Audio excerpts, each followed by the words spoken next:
मुझे पूरा अधिकार, आप जो भी हैं कहीं से भी आप निकलिए आप यहाँ से, चलिए बाहर निकलिए। जब पद और सत्ता अपने सर पर चढ़कर बोलती है तो उसका अहंकार कैसा होता है, यह देखने का वक्त आ गया है। एक लेखक को क्या चाहिए? मान, सम्मान, पद या आत्मसम्मान? तो आज का ये वीडियो अहंकार और आत्मसम्मान के बीच की एक संघर्ष गाथा है, जिसे अंत तक आप सुनेंगे तो आपको लगेगा कि लेखक कैसा होना चाहिए और पद पर बैठे हुए व्यक्ति का आचरण कैसा होता है। नमस्कार, मेरा नाम है कुमार मनोज और आप देख रहे हैं एक ऐसी घटना का विवरण जो घटना आपको सोचने पर मजबूर कर देती है। जगह है गुरु घासीदास केंद्रीय विश्वविद्यालय बिलासपुर छत्तीसगढ़ और विषय है वहां पर समकालीन हिंदी कहानी बदलते जीवन संदर्भ। इस विषय पर एक गोष्ठी थी जिसमें कुलपति मुख्य अतिथि के रूप में उपस्थित थे और उसमें आसपास के तमाम सारे गणमान्य लेखकों को आमंत्रित किया गया था। अब जब कुलपति का नंबर आता है बोलने का, तो साहब कुलपति अपने घर परिवार और अपनी आत्म प्रशंसा की कहानी सुनाने लगते हैं। एक साहित्यकार जिनका नाम होता है मनोज रूपड़ा, जो एक कहानीकार हैं और जिन्होंने कई कहानियां भी लिखी हैं जो प्रसिद्ध हुई, एक दफन, साज नासाज और भी कई सारी कहानियां। कुलपति का भाषण सुनकर मनोज रूपड़ा थोड़े असहज से होते हैं, तो कुलपति प्रश्न करते हैं कि क्या आपको नींद आ रही है? तो मनोज कहते हैं कि सर आप विषय से इतर बोल रहे हैं, आप विषय पर आएंगे तो अच्छा लगेगा। यह एक ऐसा सवाल था जो एक अहंकारी पद पर बैठे हुए व्यक्ति को असहनीय लगा और उसने फिर विभिन्न तरीकों से इधर उधर बात करते हुए अंततोगत्वा लेखक को उस हॉल से बाहर निकल जाने को कहा और उस लेखक को एक तरह से धक्के मारकर अपमानित करके उस हॉल से बाहर कर दिया गया। अब प्रश्न ये उठता है कि अगर आपने किसी को बुलाया है तो उसकी बात सुनने की क्षमता आपके अंदर होनी चाहिए कि नहीं होनी चाहिए। आप साहित्य पर चर्चा कर रहे हैं, साहित्य चर्चा के दौरान आपको आलोचना का भी सामना करना पड़ सकता है और इसके लिए आपको तैयार रहना होगा। बहरहाल मनोज रूपड़ा को एक तरह से धक्के मारकर उस सभा से बाहर कर दिया गया और जो कवियों और लेखकों की जमात उस हॉल में बैठी थी, चुपचाप मूक दर्शक बनकर यह पूरा तमाशा देखती रही। प्रश्न बहुत बड़ा है। यूं तो एक सामान्य सी घटना है, लेकिन अगर इसको गहराई के तौर पर देखा जाए तो ये एक ऐसी घटना है जो हर लेखक, हर कवि को मन को झकझोर देने वाली है। आज मैं आपको कुछ एक ऐसे उदाहरण सुनाऊंगा जहां सत्ता और साहित्यकार के बीच संघर्ष हुआ। सत्ता आई गई, लेकिन साहित्यकार की वो घटना इतिहास के पन्ने में दर्ज हो गई और आज तक जिंदा है। तो मैं ऐसी ही एक घटना आपको सुनाता हूं। एक अष्टछाप के कवि हुए कुम्मन दास। अकबर ने अपने दरबार से उनको बुलावा भेजा। कुम्मन दास अपनी कुटिया में रहते थे, उनको सत्ता से कोई सरोकार नहीं था। जब अकबर के सैनिक उनको लेने पहुंचे तो कुंभन ने 4 पंक्तियां कहीं जो इतिहास में दर्ज हुई। उन्होंने कहा, संतन को कहा सीकरी सो काम। सीकरी राजधानी थी उस समय। संतन को कहा सीकरी सो काम, आवत जात पन्हैया टूटे पन्हैया जूते। संतन को कहा सीकरी सो काम, आवत जात पन्हैया टूटे बिसर जात हरि नाम। और जिनको मुख देखत घिन उपजे, उनको करवे परे सलाम। हम कुटिया के लोग हैं, हमको तुम्हारे राजमहल से क्या लेना देना। एक ऐसी ही घटना अकबर की पीढ़ी में हुई, जहां सत्ता पर बैठा है जहांगीर और इटावा के एक कवि गंग उस दरबार में कवि हैं। जहांगीर, जैसा कि आपको पता है कि नूरजहां के इश्क में इस तरह गिरफ्तार हुआ कि उसने राजपाट करना पूरी तरह से छोड़ दिया और सारी भारत की जो सत्ता थी, जो मुगल सत्ता थी, वो नूरजहां और उसके चाटुकारों के हाथ में आ गई। इस बात पर एक साहित्यकार, एक कवि का दिल पसीजा क्रोध से भर गया और उसने भरे दरबार में जहांगीर को टोक दिया। तो सजा क्या हुई? वहां भी सत्ता का अहंकार, एक राजा के अहंकार को चोट लग गई और उसने सजा दी कि इस कवि को हाथी के पैर से कुचलवा दिया जाए। सजा मुकर्रर हुई। जो चाटुकार लोग उस समय भी उस सभा में बैठे थे जय जयकार करने लगे। एक अकेला निहत्था कवि सत्ता के सामने आंख से आंख मिलाकर खड़ा था। और उस समय जहांगीर के दरबार में मरते समय कवि गंग ने 4 पंक्तियां कही।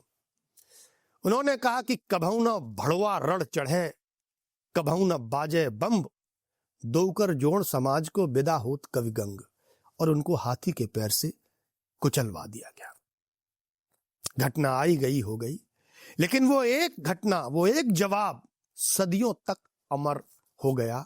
और हमेशा हमेशा जब तक कवि रहेगा इस धरती पर, लेखक रहेंगे, तब तक कवि गंग को याद किया जाता रहेगा। तुम्हारे पांव के नीचे कोई जमीन नहीं, कमाल ये है कि फिर भी तुम्हें यकीन नहीं। दुष्यंत कुमार की ये पंक्तियां आज बहुत सारे लोग संसद में बोलते हैं, लेकिन ये ऐसी जनवाद की पराकाष्ठा लिए हुए पंक्तियां हैं जो हमेशा याद रखी जाएंगी। बाबा नागार्जुन हो और भी न जाने कितने साहित्यकार, कबीर ने छाती ठोंक कर सत्ता का विरोध किया, गलत का विरोध किया। जब आप कवि हैं तो आपको सत्ता नहीं बनानी होती है, आपको बनाना होता है इतिहास। इतिहास वो जो जनमानस के हक में बात कहे। और जितने भी सच्चे कवि लेखक हुए उन्होंने अपने हक की बात कही। लेकिन आज क्या होता है, आज आप देखेंगे कि बहुत सारे कवि लेखक सब एक सत्ता के भोंपू बन जाते हैं। पुरस्कार के लालच में, पद के लालच में वो ये भूल जाते हैं कि उनको कुदरत ने, प्रकृति ने किस काम के लिए बनाया है। तो मनोज रूपड़ा की कहानी और कुलपति आलोक कुमार चक्रवाल के बीच की ये घटना साधारण घटना नहीं है। ये घटना है अहंकार और स्वाभिमान के बीच की, जहां स्वाभिमान अमर हो जाएगा और ऐसे कुलपति न जाने कितने आएंगे और चले जाएंगे। तो अब प्रश्न ये है कि इसमें कौन सही कौन गलत। आलोक कुमार चक्रवाल जैसे कुलपति या किसी भी विकास भवन में बैठा हुआ अधिकारी या अन्य किसी ऑफिस में बैठा हुआ अधिकारी, लगभग हर अधिकारी की कुछ को छोड़कर भाषा एक जैसी ही होती है। और अगर आप कुछ करेंगे तो वो कह देंगे आपने अपमान किया सरकारी कर्मचारी का या सरकारी कार्य में बाधा डाली। लेकिन लेखक को क्या करना चाहिए था? जिस तरह इतने सारे लेखकों की उपस्थिति में मनोज रूपड़ा को एक अहंकारी व्यक्ति ने निकालकर बाहर कर दिया, ऐसे में जो और साहित्यकार कवि बैठे थे उनको क्या करना चाहिए था? ये सीधा सा प्रश्न उन लोगों से है जो उस सभा में उपस्थित थे। अब इसमें बहुत सारे लोग तो ऐसे होंगे जो बीच की स्थिति बना रहे होंगे, जो दोनों लोगों के वाद विवाद को ये कह रहे होंगे कि मामला शांत हो जाए, और कुछ लोग अंदर से खुश हो रहे होंगे कि बढ़िया हुआ, ज्यादा कड़ता भी था, ज्यादा स्वाभिमानी बनता था, इसकी बेइज्जती हुई, अच्छा हुआ। और यही वो चीज है, यही वो बात है जो आपको कमजोर कर देती है। आज मनोज रूपड़ा, कल कोई और, परसों कोई और पीढ़ी दर पीढ़ी आपको इसी तरह के अपमान के घूंट पीते रहने पड़ेंगे अगर आप इसी तरह उसी सभा में बैठे हुए चाय की चुस्कियां लेते रहेंगे और किसी एक लेखक के अपमान पर मौन हो जाएंगे। आपकी मनोज रूपड़ा से व्यक्तिगत खुन्नस हो सकती है, लेकिन जो बात हुई, जो घटना हुई, वो घटना सामूहिक रूप से हुई। वो घटना दर्ज करने वाली तारीख थी। लेखक के स्वाभिमान की जब बात आए तो मुझे ऐसा लगता है कि सारे लेखकों को अपनी आवाज उठानी चाहिए थी। उस सभा में बैठा हुआ प्रत्येक लेखक और कवि अगर उठकर चला जाता तो शायद ये घटना दर्ज होने वाली घटना थी, और फिर से कोई अहंकारी व्यक्ति इस तरह से सार्वजनिक रूप से किसी एक लेखक या कवि या पढ़े लिखे व्यक्ति का अपमान नहीं कर पाता। लेकिन उस सभा में बैठे हुए उन रीढ़ विहीन चाटुकारों ने ऐसा नहीं किया। और जब आप ऐसा नहीं करते हैं तो हो सकता है कि आपको इस तरह के कार्यक्रमों में कुछ सम्मान मिल जाए, कुछ पुरस्कार दे दिए जाए, और जिस तरह आज जो सरकारी पुरस्कार हैं वो केवल शोपीस बनकर रह गए हैं, उसी तरह का एक पुरस्कार समारोह और हो जाएगा। लेकिन याद रखना, जहांगीर के दरबार में इतने सारे लोग बैठे थे, लेकिन बोलने वाला एक था। अगर वो सभा बोल उठी होती तो उसमें हजारों लोगों का नाम इतिहास में दर्ज होता, लेकिन एक आदमी बोला, और जो बोला, जिस व्यक्ति ने अपनी आवाज उठाई, वही व्यक्ति समाज में अमर हो गया। अब आपको यह तय करना है कि आप लेखन या कविता इसलिए करते हैं कि आपको चंद पुरस्कार मिल जाएं, 4 पैसे मिल जाएं, या फिर इसलिए करते हैं कि आप अपने होने का पता दें, दुनिया जाने कि आप कवि हैं, लेखक हैं, आप में कोई बात है। तो ऐसे लोग कम ही होते हैं, विरले ही होते हैं। हर भीड़ से आप शेर होने की उम्मीद तो नहीं कर सकते। लेकिन मेरी तरफ से मनोज रूपड़ा जी को बहुत बहुत सम्मान कि उन्होंने बहुत उचित प्रश्न किया। उसमें ऐसा कोई भी अनुचित नहीं था कि आत्म प्रशंसा में डूबा हुआ व्यक्ति जब किसी विषय को बदलकर अपनी तरफ खींच कर ले आए और अपने आत्म प्रशंसा के प्रचार में जुट जाए, तो आपको आवाज उठानी चाहिए। और मनोज रूपड़ा ने वही किया।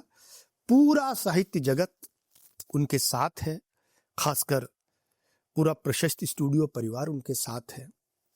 और मुझे लगता है कि ऐसी घटनाओं पर आपको अपना मौन तोड़ देना चाहिए, आपको अपनी चुप्पी तोड़ देनी चाहिए और खुलकर आवाज उठानी चाहिए। तो आज का ये वीडियो कैसा लगा? अगर अच्छा लगा हो तो इस वीडियो को शेयर करिए ताकि ये बहुत सारे लोगों तक पहुंचे। हम कोशिश करते हैं कि आम जनमानस की, जन सरोकार की जो आवाज उठा सकते हैं वो यहां से उठाएं। आज के लिए बस इतना ही। बहुत बहुत धन्यवाद।